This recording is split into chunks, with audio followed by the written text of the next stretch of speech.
In 2013, a horror film called The Conjuring hit theaters and pulled in $237 million at the box office.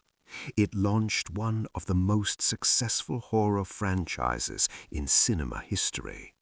The movie sold itself on a compelling premise, a true story about a family terrorized by demonic forces, saved from the brink of destruction by two heroic paranormal investigators over a brief, action-packed few weeks. Almost everything it showed you was either invented, exaggerated, or borrowed from entirely different cases. The documented accounts belong to the Perrin family, who spent an agonizing 9 years inside the farmhouse, a duration that dwarfs the brief timeline seen on screen. For the Perrins, this was a decade-long ordeal rather than a momentary cinematic scare. That decade of their lives unfolded here at 1677 Round Top Road in rural Harrisville, Rhode Island. They bought the massive colonial property in 1971 for unusually cheap, unaware of what the land held.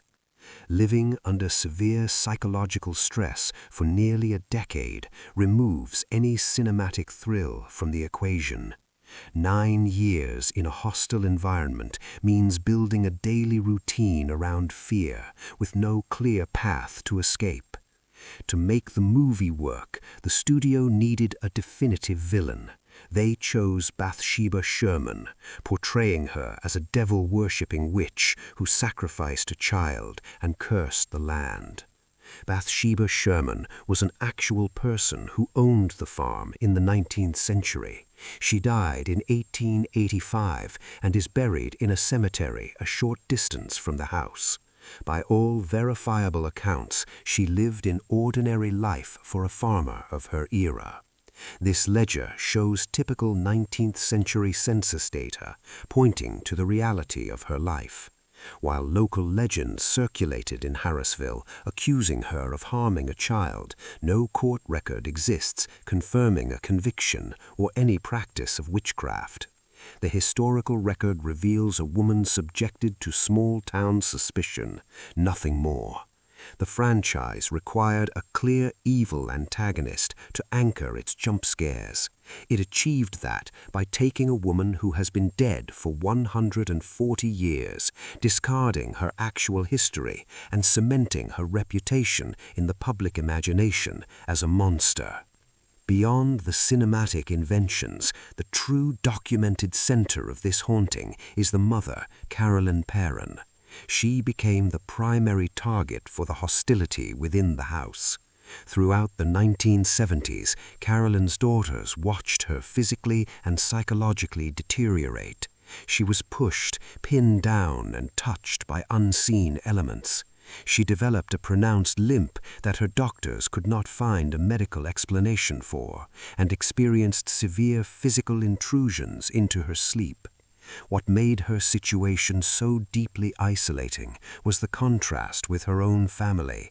While her daughters experienced strange occurrences, they largely felt the house was benign. Carolyn alone endured an atmosphere that was consistently and intensely hostile. The reality of the Harrisville haunting is a story of a mother slowly losing her health and her sense of self over a decade, isolated by a targeted hostility her own family couldn't fully comprehend. In the cinematic version of events, Ed and Lorraine Warren are called in early, respond immediately, and rescue the family from destruction. The documented timeline tells a different story. The Warrens did not set foot on the Rhode Island property until 1973. The Perrin family had already endured the house for 2 years before the investigators even arrived. Their investigation culminated in a séance that looks nothing like the dramatic levitation sequence in the film. The real event was quietly terrifying. Carolyn entered a deep trance state, spoke in a voice her children did not recognize, and she had to be physically restrained. Roger Perrin, who approached the entire 9 years with strict skepticism, watched his wife suffer through this investigation. He immediately ordered the Warrens out of the house. He believed their presence had actively worsened Carolyn's condition. The Warrens left, but the haunting continued.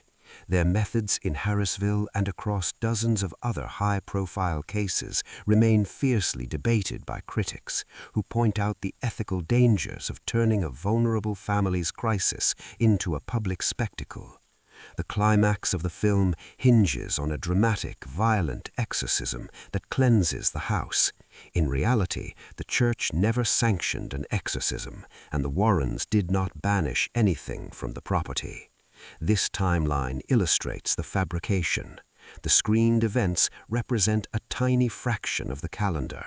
When the Warrens left in 1973, the Perrins stayed. Having sunk their finances into the farm, they spent 7 years saving money until finally leaving Harrisville in 1980. There was no